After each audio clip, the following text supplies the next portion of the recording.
My name is Mike Hasty, and I've been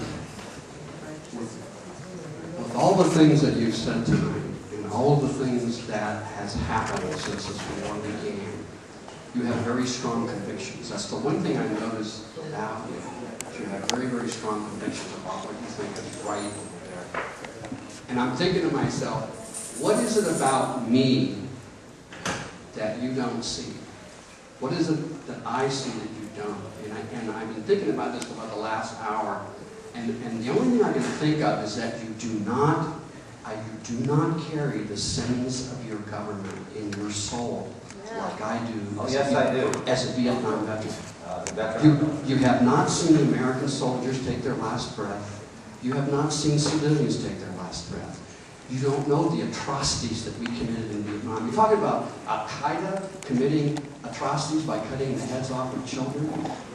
If the American people knew how many atrocities our government committed in Vietnam, Cambodia, and Laos, they would have panic.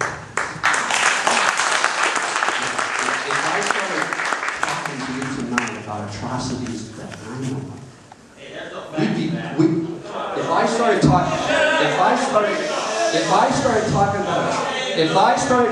see, this always happens. If I started talking to,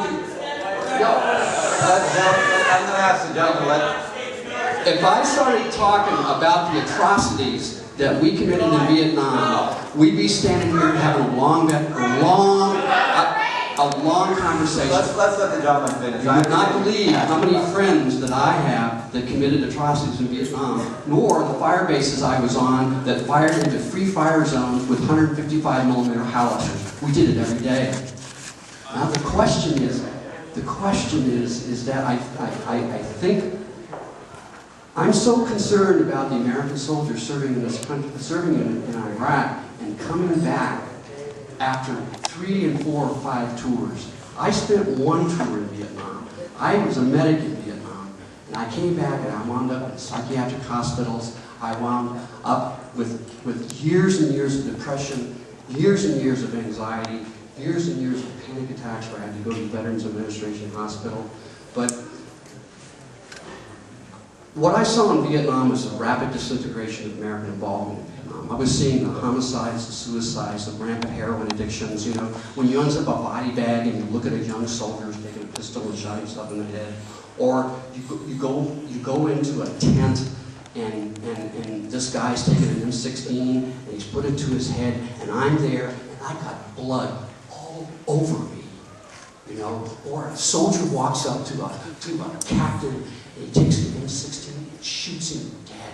You know, right there in front of all of us, you know. I mean, we knew the war was a lie. And people say, oh, Vietnam was different. This is Iraq. It's the same lies and deceits. Nothing has changed. You have got to understand. You have got to feel the sins of your government in your soul. And I don't think you do that. And I don't know why you don't do that. The only thing I can think of is you've not had blood on your hands and brains in your lap, like I've had. And I don't understand why you don't see this. These guys are going to come back, and we are going to see an astronomical number of Iraq soldiers commit suicide. You mentioned that it's a mistake several times. It's not a mistake. A couple of people have mentioned that. This is a policy crime of the Bush administration. It's not a mistake. You cannot make a policy crime better by continuing the crime, any more than Germany would have got better at pulling out of Poland, which is what we're doing to Iraq. So essentially, how many lives do you think is going to be actually worth it? We've had over 50,000 people died in Korea, not including the Koreans, 2 million Koreans. 4 million people in Indochina, Vietnam, Cambodia, and Laos, 58,000 Americans. And so far, we've had about 3,800 Americans. 400,000 Americans died in World War II. And most Americans think, for those who believe in war, many people here don't believe in war at all. Most Americans think that World War II is worth it. What is worth it in Iraq? If Iraq is not worth World War II, then what the hell are we doing over there? The soldiers, many of them, make the decision that they're going to fight for this country because they believe in this country. And they've been lied to. They make the decision that they're willing to die for this country. And we have a responsibility to not send them into bad conflicts and not send them into conflicts without adequate equipment or force strength. I think we did that. And when I say it was a mistake, maybe it was a policy.